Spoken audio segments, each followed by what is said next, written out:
Hi everyone, welcome to Grow Roots.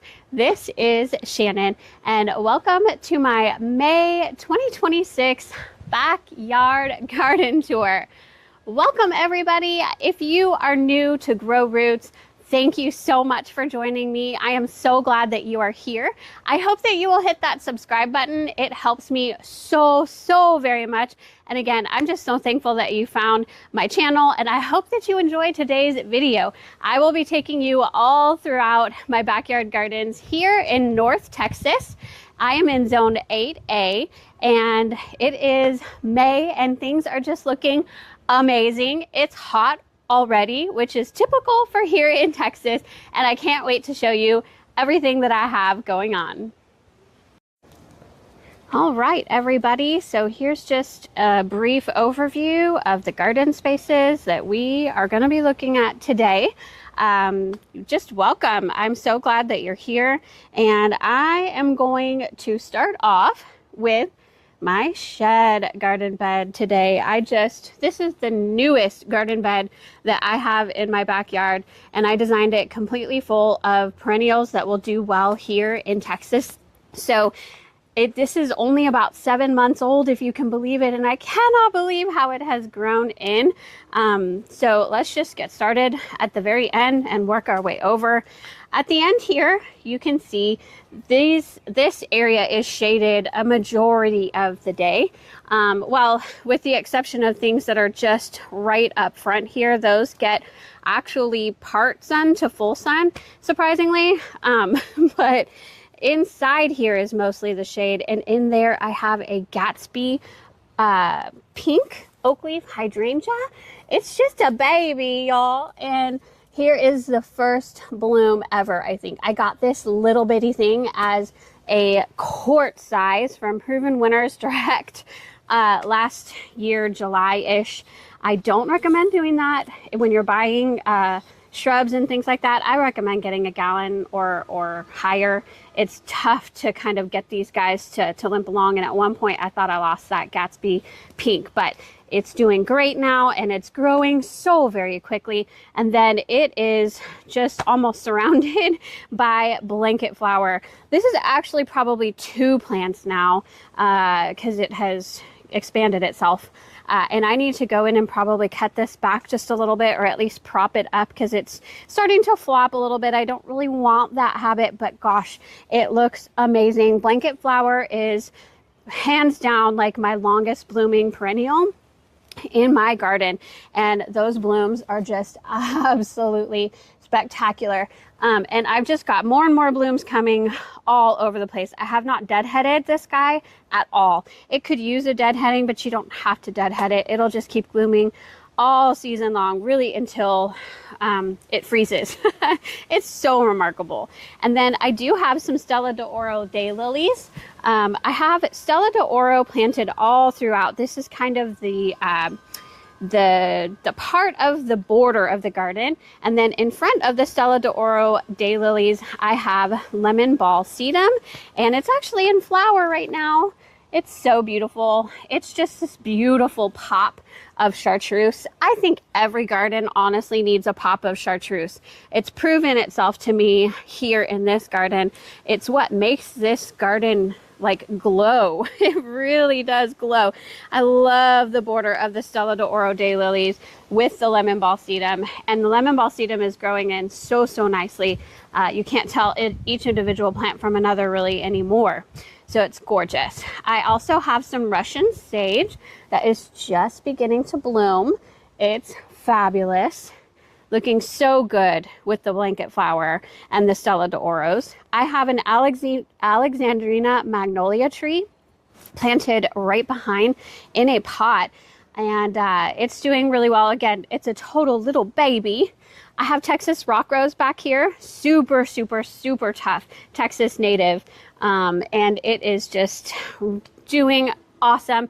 Now it does have a little bit of powdery mildew, but Texas rock rose, it doesn't care. It just is going to keep blooming for you no matter what is going on with it, and it's super, super tough.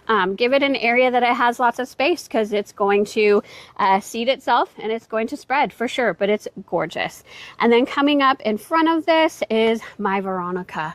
I 100% love the Veronica in front of the Texas rock rose. I think that's just stunning. And then to see the blanket flower kind of behind that as well, it's such a view. It's such a sight to see. It's doing so, so well here in our Texas heat so far.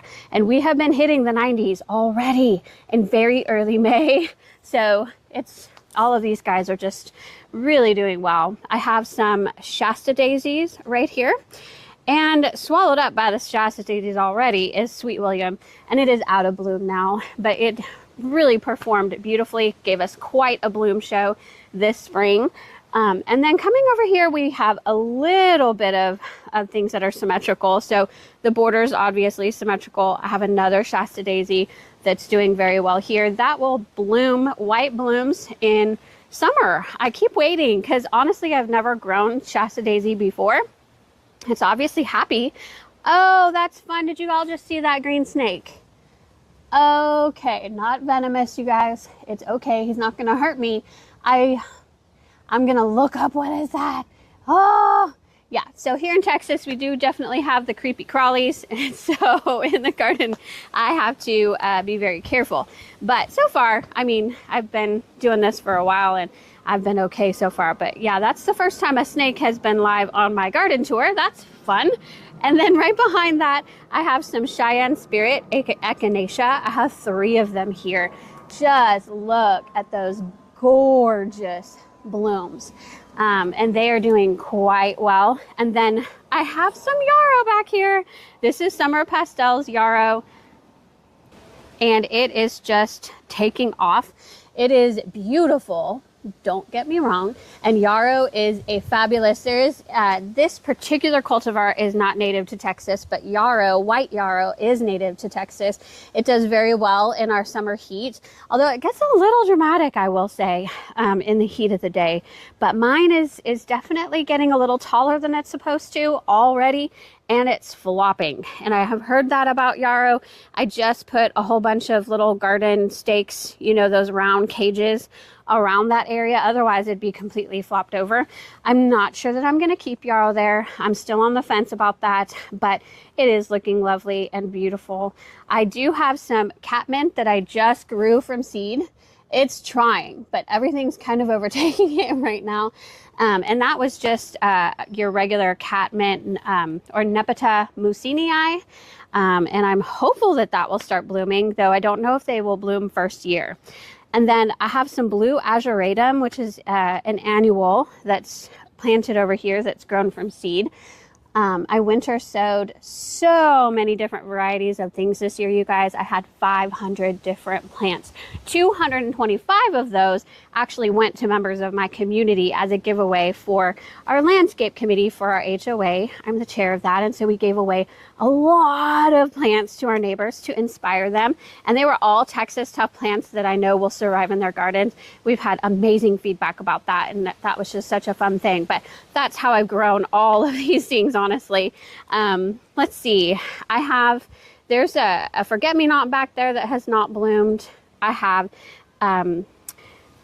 Perfectamundo Fuchsia Carpet by Proven Winners is right there, and she bloomed this spring and she's doing really good. It's a low growing azalea that can be used almost as a ground cover. So I'm testing that out and seeing how that goes. And then I have a couple of columbine here that were grown from seed just this year as well. So they will not bloom this year. They'll bloom next year.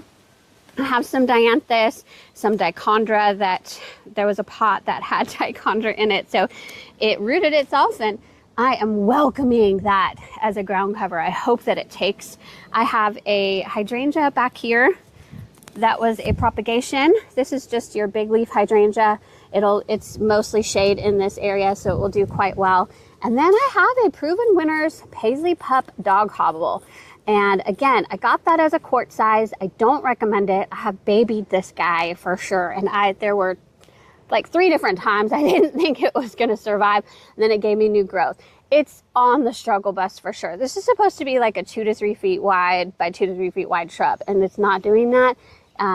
We'll just have to see how that does, quite honestly. But we're trying. There's a Gerbera daisy there. And then I really wanted to show you that Japanese maple. This is an Orangeola Japanese maple, and I've always wanted one. This is my first one, and it is doing so well. It's beautiful. It is a weeping variety, and it's just so lovely. I just absolutely love that. So one more time, a view of that shed garden, and I am so very pleased with how that is looking. Really only 7 months old. Those plants are doing amazing. So coming right along over here, this is my shade garden. Everything here is pretty much 100% shade all day long. Maybe just this little corner gets a little bit of sun midday, and then this little corner right here gets sun in late afternoon, but otherwise it is full shade. And so in these big containers I have hostas, and they are looking pretty well. There are two that are looking better than the others. This one is the star of the show. This is an Ellabroic hosta, and then this one is doing amazing. This is Proven Winners Shadowland Diamond Lake. Look, you guys, this is my hand and this is the leaf. It's just unbelievable. It's just crazy. Now this one is Proven Winners Shadowland Woo La La, and then this one is this one is Blue Label. That's right, Blue Elegans hosta. I have to do some investigating. The soil in both of those containers is pretty wet. I've like turned off the irrigation that's going to them too, and they're still wet. I gotta investigate. Oh, look, hi Chloe. Hi baby. This is Chloe, our backyard garden cat. She was a stray that chose us, and we feed her, provide shelter. She's a little hunter as well, hunting all of the things, but she joins me on every backyard garden tour. But coming over here, we have a Brunnera that's doing pretty well. I planted some Creeping Jenny that was just from a different space. So I want Creeping Jenny to kind of take over as a ground cover here. I have Giant Leopard plant, Autumn Fern, which is doing fantastic, some Liriope. I have a hydrangea that I propagated that is actually blooming in full shade. I really didn't think it would do that, but it is this year. And then another autumn fern, and that garden bed is just looking spectacular. I am so proud that I can actually start getting things to grow in the shade now that I know what plants do well in the shade. So, oh, I know, sweet. I know, sweet girl. She is so sweet. Okay, so let's come over to my full sun garden over here. I'm going to try to go through this fairly quickly because when I'm detailed, I mean, this video just gets very, very long. So this garden bed, oh my goodness, it's just kind of survival of the fittest now. Everything's growing everywhere, and whatever takes over the space wins. So I have double play Big Bang Spirea looking fantastic. I have deadheaded that. It has already done its bloom, but these will continue to bloom for me, and its new growth is this beautiful bronzy pinkish color, which is so pretty. I have dwarf Mexican petunia or Ruellia. It is the pink variety. It will bloom in the summer. And then double play candy corn Spirea. She finally can breathe because I have cut the lower leaves off of my hollyhock. My hollyhock tried to become a monster and eat the double play candy corn Spirea, the poor thing. And so it still survived. I'm so proud of it. Double play candy corn Spirea is my favorite Spirea, you guys. And it has because it's the most vibrant. And I think it has the tidiest, prettiest habit of all the Spireas as well. And now that she has more space, I think she's going to be so much happier. And I think the hollyhock will be happier as well without all those lower leaves to kind of, you know, get wet and get fungus and all of that. But yes, this is a hollyhock that got so much bigger and wider than I ever imagined. But she is absolutely beautiful. Let's see if we can get a close-up of those blooms. Those champagne blooms, and it's just been spectacular. I've got blooms coming and Just, oh, it's crazy. As well as this yarrow. Again, this yarrow is way taller than it's supposed to get. I think this is 40 inches tall, you guys. It's supposed to get 2 to 3 feet tall, and it's 40 inches tall. And I tried to trellis it with a tomato cage. I don't know if I'm going to keep that there. I'm not loving the look of that. If the yarrow had kept to that 2 to 3 feet range, maybe 2 foot range is what I'm looking for. I would keep it there, but I think that's gonna go. But that's okay.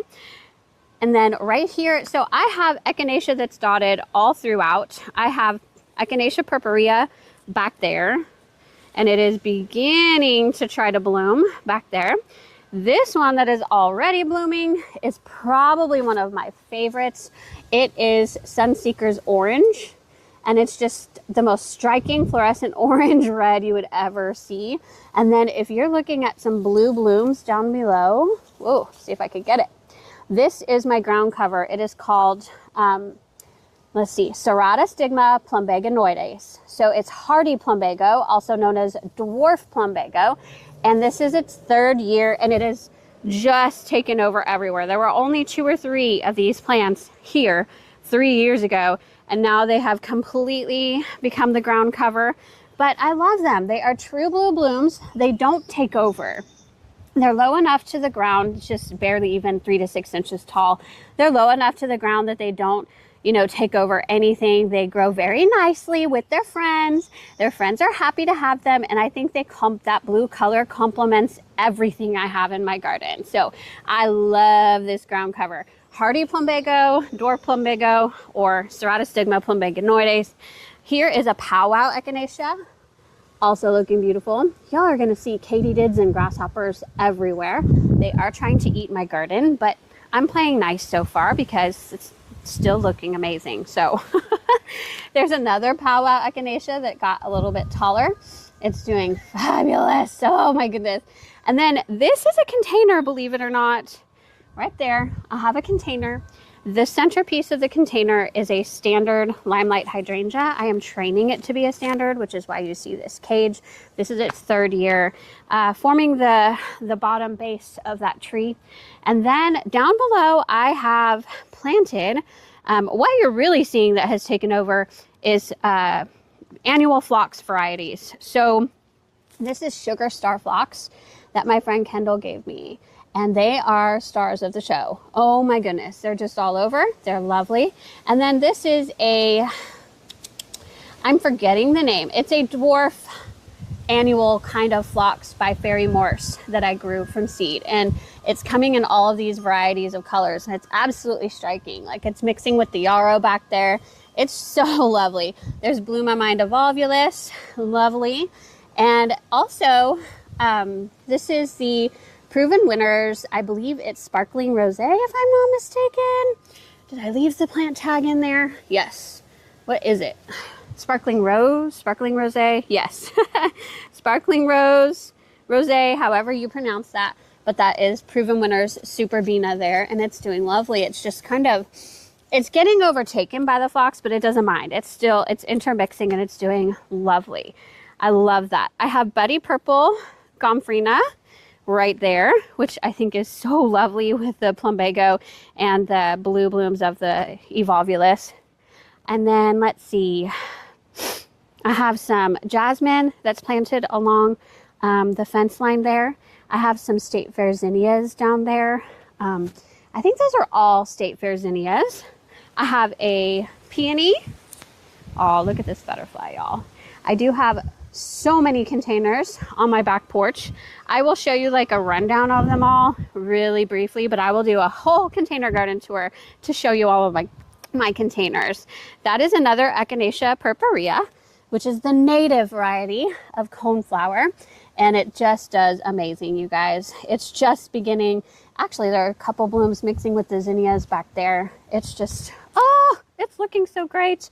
I still have jasmine blooms. Oh my goodness. I have a clematis over here that is not in bloom any longer.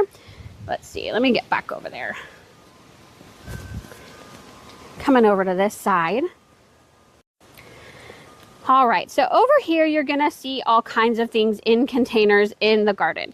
And that is strategic for me because right here is kind of, for whatever reason, it's an entrance into my backyard for raccoons and all of the things. And my dogs chase them, and then they chase them out this way. The raccoons and the dogs trample whatever plants I have ever planted there.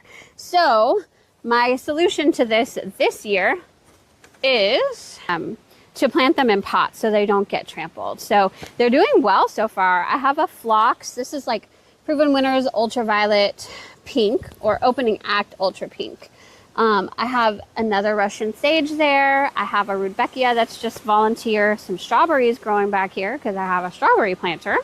I have some Rudbeckia growing here and some zinnias. I believe these are double violet queen zinnias. They're getting pretty leggy. I have a feeling it's because they're not necessarily full sun. So, yeah. All right, so coming into this part of the garden, I have a sunshine ligustrum that has been formed into a tree. I need to go and kind of prune some things down here. It's a lot of work to keep a sunshine ligustrum pruned up to be a tree form. But this guy is supposed to only get like 5 feet tall and wide, and it's 8 feet tall and wide. And so it took over this whole space. I couldn't grow anything here because it was all sunshine ligustrum.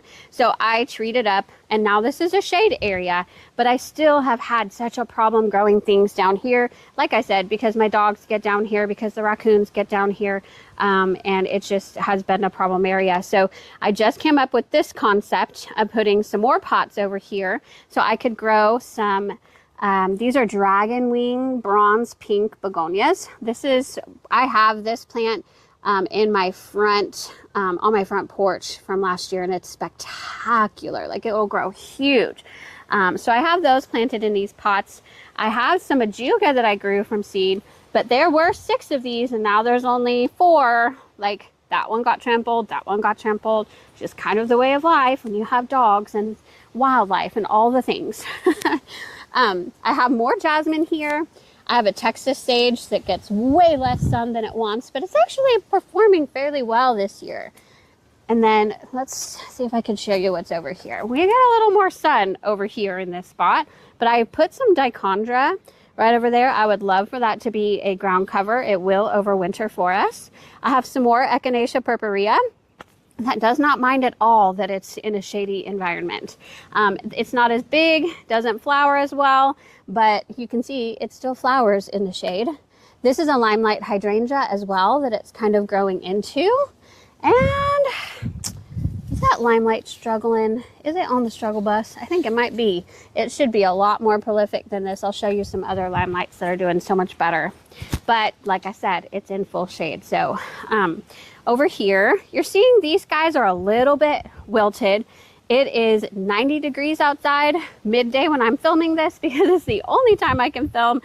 And I did give these a little bit more water, but it's very windy as well. So the plants are losing water faster than they can take it up in the soil. So you're seeing a little bit of wiltiness. This is Texas. This is what we deal with in Texas, y'all. But yes, this is another Echinacea purpurea, and it's lovely. This guy I'm so excited for. This is Fiesta del Sol Mexican sunflower. It is a dwarf variety of Mexican sunflower, and it's getting ready to bloom. I'm so excited for this. I had full grown Tithonia last year, the torch variety, and it was spectacular. Tough plant, heat tolerant, drought tolerant, storm tolerant. It just grows back if it breaks. Like, it was the toughest plant I've ever seen, and I've never seen more butterflies on a plant than on this Mexican sunflower. So, but the problem with me is that it got 12 to 15 feet tall and quite wide. I needed something dwarf because I have small spaces here. And so this guy is only supposed to get 4 feet tall and wide. We'll see. It's actually definitely growing so much slower than the big torch variety last year. So I do have faith that it's going to be dwarf, and I cannot wait to see those blooms. They're already starting. This is so fun. I have more jasmine over here. again, still in bloom. They've been in bloom for a couple months now. It's spectacular and it smells so delicious. It's lovely. And then this is my newest shrub. This is Scentlandia Sweetspire. You guys, this is a shrub that can solve all of your problems. Let me show you. There you go. This shrub can go in full sun to full shade. It can withstand wet, boggy soils, and it can withstand hot, dry soils once it's established. And it had, let's see, they're gone though. It was in bloom. These are normally white blooms, and they smell so incredibly sweet. It's such a lovely smelling plant, and the bees love them. Pollinators love them, and it's going to be it's going to give me a show in the fall as well, because the leaves apparently are just these bright red color in the fall. So excited that I found that shrub, and it was half off, and no, it was just meant to be. Scentlandia Sweetspire will solve all of your problems, you guys, if you have a problem area. And then I have some daylilies planted in there. Again, they struggle. You can see this hole that my dog keeps she keeps digging right there. I keep filling it up and she keeps digging it up. It used to be these daylilies, so that's why they're struggling. It's just, oh y'all, it is what it is. I'm gonna get back up there and I'm gonna show you what's on that side over there. Okay, so I'm back up on my patio, and this is that sunshine ligustrum that we were just underneath. Just absolutely stunning, honestly. It's just so beautiful. Such a beautiful pop of, like I said, it's kind of a yellow or chartreuse color. They're gorgeous, and they do so well here in Texas. But wanted to show you this. Oh, this is Tangerine Beauty Crossvine, my absolute #1 favorite perennial vine. It is amazing. It is a Texas superstar, labeled so by Texas A&M University, and it can take everything that Texas gives it. And look, she's still putting on some blooms. It's just gorgeous. And I'll pop a picture on the screen of what this looked like in March, early April. It was covered in blooms. Those blooms that you see, it was just covered in them, and it was so lovely. And in fact, I got a second bloom, and it's going on its third bloom right there is what it's doing. Each successive bloom is less and less flowers, but still, it's evergreen. It can survive our winters really well. It is beautiful in and of its own, and it just has a spectacular show of blooms in early spring. Just so gorgeous. My favorite perennial vine. This is my Limelight Hydrangea Alley. Those are all in containers. But like I said before, I have limelights that are doing much better here than the one that's in the shade. I have them in several places, as you can see. And then I have another area of my garden, my side garden, that I would love to show you. Now, before I take you down there, just know this is the side garden that gets all of us have, the type of garden that we don't get to very often. This is it for me. So you're gonna see weeds, you're gonna see things that are imperfect. A gardener can't be 100% perfect, especially when she works a full-time job outside of YouTube and gardening. I work 55 hours a week, you guys. So, it's not perfect, but that's all of us. I think all of us have that one area that we can relate to that's just like, give me some grace, please. So here I've got some foxgloves. I have 3 of them. 2 of them are brand new, started from seed. This one, it's second year, and it did not bloom for me. Not sure why. I have volunteer cannas. This is, I think they're King something variety, yellow with orange spots on it. And honestly, I've tried to eradicate this area of cannas, and you just can't. They're just gonna, there's a little piece that's still in the soil that just keeps coming back. I'm like, whatever, okay. I have some blue mist flower here. Blue mist flower does so well here in Texas. And here is one that is blooming. The bees and butterflies love it. The queen butterflies especially love this, especially in the fall. I have just a boxwood there, a peony. I have some amaryllis back there. They're not currently blooming. What else do I have here? Oh, I have pink Veronica. Oh, how exciting. I grew this pink Veronica from seed. I loved my purple Veronica so much that I grew more and a pink variety. And so I think that's what this is. And I'm excited that that's putting on a bud. I have Scabiosa, lovely purple flowers as well. My daylilies. I could not tell you what type. I forget, but they are so lovely. This peachy, pinky color and these ruffled edges. What more could you ask for? These daylilies are so lovely, and they have purple heart Tradescantia underneath them. And then here we go. This is Mystic Spire's blue salvia. Last year, this was planted in full sun from sun up to sundown in my curbside containers in my front garden. And I transplanted it back here. This is definitely part sun at best. This part of the plant gets part sun. This part of the plant stays mostly in the shade, and the crepe myrtle tree keeps growing above us. And so this whole spot was part sun, like 4 hours of morning sun in the morning sun last year. And now I can see this is just not getting any sun. However, Mystic Spires can handle it. Again, they can handle the drought. They can handle being wet. And they love life. So there's a new bud, but there's an older bud. Just keeps blooming and blooming all season long. I absolutely love Mystic Spire's salvia. And it's one of those plants that I think you could almost plant anywhere and it would do okay. Then coming along here is more shade. So these are hydrangeas, big leaf hydrangeas. To be quite honest, these hydrangeas have kind of struggled ever since I planted them about, how long ago did I plant these guys? At least 4 or 5 years ago. I apologize if you're hearing my AC. Oh, it just kicked off. Very nice. But I will say each of these definitely have struggled. These 3 are smaller because they are pure shade. This one gets a little more sun, a tiny bit of sun, and then that one gets a tiny bit of sun, so it's larger. But I've just struggled with chlorosis and them just generally not thriving. Okay, now it's not because a lot of you will say you just can't grow hydrangeas here. I have hydrangeas in my front garden that are spectacular. It's just this area. And to be honest, I think it's the variety of hydrangea. So my front hydrangeas are the brand Endless Summer, and they are garden hydrangeas.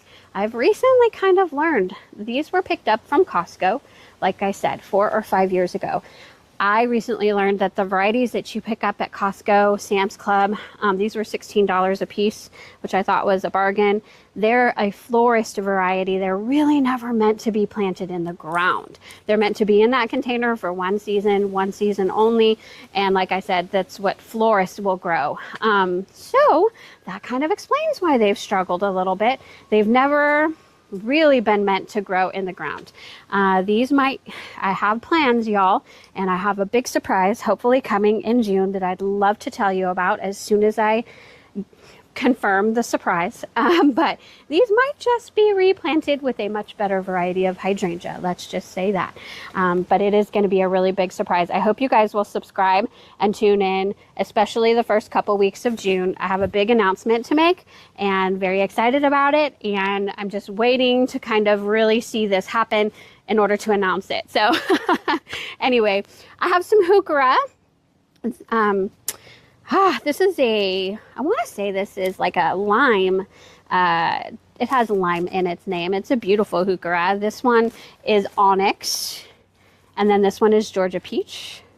And coming over here, I have my Oakleaf Hydrangea that was supposed to be dwarf, 4 to 5 feet tall and wide. As you can see, that is not the case. This guy is 9 feet tall. Okay, well, maybe 8 feet. Anywho, I think it was mislabeled, and it's very happy, obviously. It's kind of trying to overtake my pink Turk's cap. My pink Turk's cap is doing amazing. This is definitely a part sun / shady location here. I don't see any buds yet, but it was definitely early to leaf out this year. Last year was late. This year it was early, and it's doing fabulous, even though the Oakleaf Hydrangea is trying to become a monster and eat it again. I just have this issue, you guys. I have my peach daylilies here that are also getting swallowed by these Oakleaf blooms. But look, you guys, wow. I have some others to show you that are even more spectacular, because this is dwarf Alice in Wonderland, or supposed to be dwarf, but it starts out white and then it ages pink, and they're just so lovely. Look at this. Oh my goodness, those pink buds. And then check those out. I'm gonna see if I can show you these ones that are up on top, because I can see them from my kitchen window, and they are like, oh, mwah, so lovely, so rose colored. Let's see if I can get up there. Always watching for snakes as well, of course. Okay, look at this, you guys. Oh, look at that. Holy moly. See if I can get that out of the way. Oh, it's just so beautiful. That thing is taller than my head is, okay? It's unbelievable. They're so beautiful.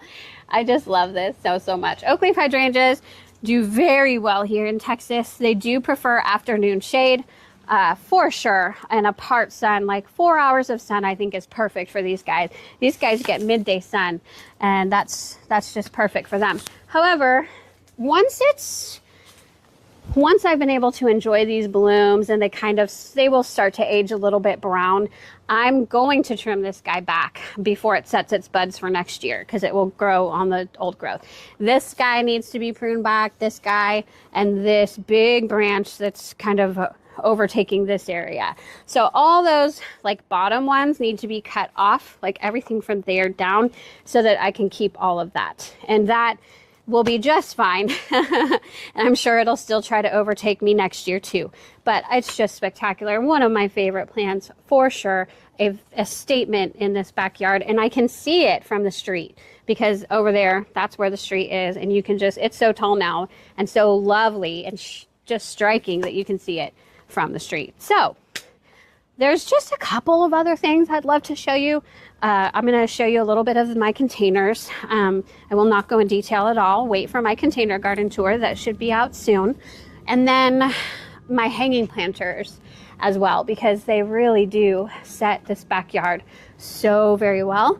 These are actually autumn ferns, perennial ferns that I have grown in containers instead of buying Boston ferns or Kimberly queen ferns like most people do here in Texas, and they either have to overwinter them in the winter, or they have to overwinter them inside their homes to keep them alive in the winter, or I'm trying this where it's a perennial fern and it looks lovely and it's doing fabulous, lots of new growth. Over here are begonias. Oh my goodness, they're doing so well, these yellow begonias. I got them from Sam's Club for $12. That's one plant. And then this is the Proven Winners Fairy Trail Fresco Cascading Hydrangea. I, again, bought this quart size. Don't recommend it. Buy the gallon. Look at Chloe over there. Oh my goodness. Hi. Hi, sweet girl. Oh. Anyway, buy bigger than what I did. Again, I thought I was going to lose this plant a couple different times, but it's doing pretty well. It is growing. It is a slower grower for me. Maybe that's just me. This doesn't get a whole lot of sun. Maybe that's why too. I don't know. And maybe it's because it's in a container. So there's all of those things. I was afraid to plant it in the ground. I was afraid to lose it, to be honest. I could control the acidity, which I have added a ton of soil acidifier, you guys, and I'm still getting the pink blooms. You're supposed to be able to get blue if the soil is acidic enough, and I'm just having a hard time getting the soil acidic enough for those blue blooms. But I still love it. It's still doing lovely. I hope I can keep it alive, and I think it's lovely, and it eventually will be hung. However, because I'm babying it, because I'm watching it, I can't watch it being so small and hung up where I can't like actually see it. So that's why it's down here for now. And eventually it will become a hanging basket, and I might do all three of them that way, depending on how that does. But and then just a real quick view of my containers: micro tomatoes, a butterfly pea, some zinnias and ageratum, some basil. I have some succulents right here. I have some lantana with zinnias and verbena, some kufia, bat-faced kufia. I have liatris, zinnias, balloon flower and strawberries, gomphrena, some petunias by Proven Winners, superbena, along with verbena bonariensis, some cosmos, buddy purple gomphrena, zinnias with veronica. I have my herb garden, and then I've got this lovely, another lantana with zinnias and verbena. So there you have it. So thank y'all. Oh, I can't forget these, my plumeria. They just started blooming as well. Look, look, look, look, look, look, look, look. Ah, they're so lovely. They were given to me as a gift, and it is one of the most meaningful gifts ever given to me because they represent my daughter who is in Hawaii. She is stationed there in the United States Navy, and they just are such a beautiful reminder of generosity because they were given to me, and a reminder of my daughter, and I just love them so very much. So there you go.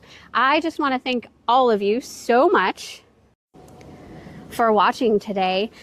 Please, again, hit that subscribe button. It helps me, and I have some big news to announce pretty soon. So stay tuned for that. Subscribe to my channel so that you can see it when that video pops up. Keep in mind, like maybe the first couple weeks in June, I got something big going on. And so it's going to be very exciting. I thank all of you for watching today, and I hope each and every one of you has a beautiful day. Goodbye, everybody.